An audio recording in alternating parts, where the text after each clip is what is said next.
ntidusenga la matière, ntidusenga l'objet de la bénédiction, ariko dusenga la source de la bénédiction.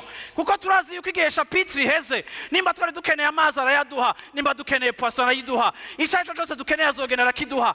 Ivyo byose Imana ibikora kugira ngo ireme muri twebwe kwizera no kuyizigira, kugira ngo igihe cyose aho tuzoba turiko turagenda, aho tuzoba turiko turaca mu bugaragwa bwacu, tugende mu bugaragwa dufise indirimbo z'ishimwe, turirimba ishimwe, turirimba ukwizera, tuvuga ubukuru bw'Imana, tunezerewe iminsi yose, atari kubera tudafise ibibazo, ariko ari kubera tuzi yuko naho twoba dufise ibibazo Imana yacu irashoboye. Yaduhaye ifi ku kiyaga, yatugiriye bya bindi byose, irashoboye n'ibindi izobikora, bigatuma ibitangaza byo muri kahise bizana ishimwe mu kanwa kacu.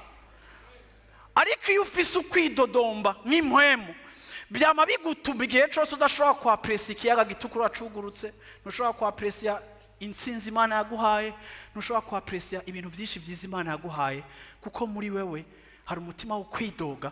Hama si n'ivyo gusa, kuko wa mutima wo kwidoga umeze nk'iki aspirateur, n'inyishu y'Imana ije